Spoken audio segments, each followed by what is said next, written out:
നമസ്കാരം. ഇന്ന് ഒട്ടേറെ സാധാരണ കർഷകരുടെ ഉപജീവന മാർഗമായ വെറ്റില കൃഷിയെക്കുറിച്ച് ഒരു ചെറിയ പരിചയപ്പെടുത്തൽ. ആദ്യമേ നമ്മൾ നിലം നന്നായി കിളച്ച് ഒരുക്കുക. കൃഷിയെക്കുറിച്ചാണ്. വയലിലല്ലാതെ കരയിലിടുന്ന കൃഷി രീതിയെക്കുറിച്ചാണ് വിവരിക്കുന്നത്. നിലം നന്നായി കിളച്ച് ഒരുക്കുക. കല്ലും മണ്ണുമൊക്കെ ആ ഭാഗത്തു നിന്ന് വലിയ കല്ലുകളൊക്കെ ഇടഞ്ഞു മാറ്റിയതിന് ശേഷം ഒരടി താഴ്ചയിൽ ചാലുകൾ കീറുക. ഒരടി താഴ്ചയിൽ ഒരു തൂമ്പ വീതിയിൽ ചാലുകൾ കീറുക.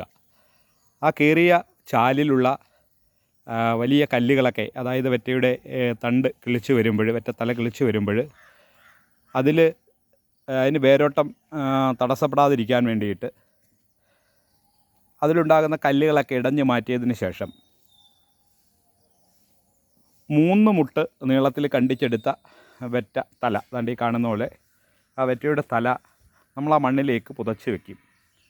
ഇങ്ങനെ വാരം ചേർത്ത് ആ പാത്തിയുടെ ഒരു സൈഡിലായിട്ട്, നമ്മൾ ആ കൊരുന്ന ചാലിൻ്റെ ഒരു സൈഡിലായിട്ട് ഈ കാണുന്ന തരത്തിൽ പുതച്ച് വയ്ക്കുന്നു. യാതൊരുവിധ വളപ്രയോഗങ്ങളും ഈ ഘട്ടത്തിൽ ഇതിന് ആവശ്യമില്ല.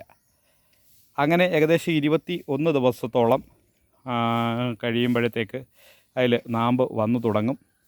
നന്നായിട്ട് വേര് ഓടിത്തുടങ്ങും. അതിന് ശേഷമാണ്, ഒരു മാസത്തോളം കഴിഞ്ഞതിന് ശേഷമാണ് നമ്മളതിലെന്തെങ്കിലും ചെയ്യാൻ നമുക്ക് സാധിക്കുകയുള്ളൂ. അല്ലെങ്കിൽ വെറ്റ തണ്ട് കരിഞ്ഞ് വാടിപ്പോകാൻ സാധ്യതയുണ്ട്. അതുകൊണ്ട് നട്ട് നന്നായിട്ട് പാത്തിയിൽ തണലിട്ടിട്ട് മുകളിൽ ഇതുപോലെ പച്ച നെറ്റൊക്കെ കെട്ടി, അല്ലെങ്കിൽ ഈ കാണുന്ന തരത്തിൽ പടങ്ങൊക്കെ കുത്തി വാഴക്കച്ചി വെച്ച് തണൽ കിട്ടത്തക്ക രീതിയിൽ, യാതൊരു തരത്തിലും ഇതിലേക്ക് വെയിലേൽക്കാത്ത രീതിയിൽ, വെയിലേറ്റ് ഈ തണ്ട് വാടിക്കഴിഞ്ഞാൽ പിന്നെ ആ തല കിളിക്കില്ല എന്നാണ്. ഇടയ്ക്കിടയ്ക്ക് നമ്മൾ കൈവെള്ളം തളിക്കുന്നത് പോലെ വെള്ളം തളിച്ച് കൊടുക്കേണ്ടതുണ്ട്. ഇതാണ് വെറ്റില കൊടിയിടുന്ന രീതി. ഇത് കരക്കിടുന്ന രീതിയാണ്.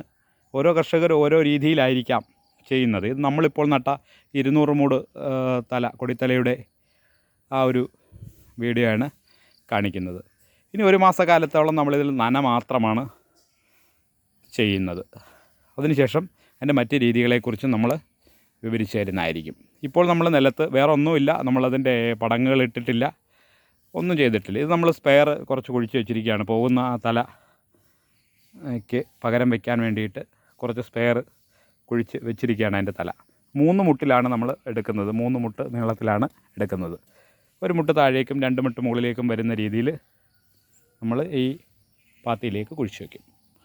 ഇതാണ് നമ്മുടെ വെറ്റ നടുന്ന പ്രാരംഭഘട്ടത്തിലെ ചില പ്രവർത്തികൾ. ഇതിന് ശേഷം ഇതിൻ്റെ വളർച്ചാഘട്ടങ്ങളിൽ പുതിയ വീഡിയോകൾ, വെറ്റില കൃഷിയുടെ പുതിയ വീഡിയോകൾ നമ്മൾ അപ്ലോഡ് ചെയ്യുന്നതായിരിക്കും. നന്നായിട്ട് നമ്മൾ തണൽ കൊടുക്കേണ്ടതുണ്ട്. ഇനി നമ്മളതിൻ്റെ പടങ്ങുകളും ചാരമൊക്കെ ഇടുന്നത്, അതിൻ്റെ പടങ്ങളൊക്കെ കെട്ടുന്നതും കുരുപ്പുകാല് കെട്ടുന്നതൊക്കെ നമ്മൾ അതിൻ്റെ ഘട്ടത്തിൽ നമ്മൾ വീഡിയോ ആയിട്ട് നമുക്ക് കാണിക്കുന്നതായിരിക്കും.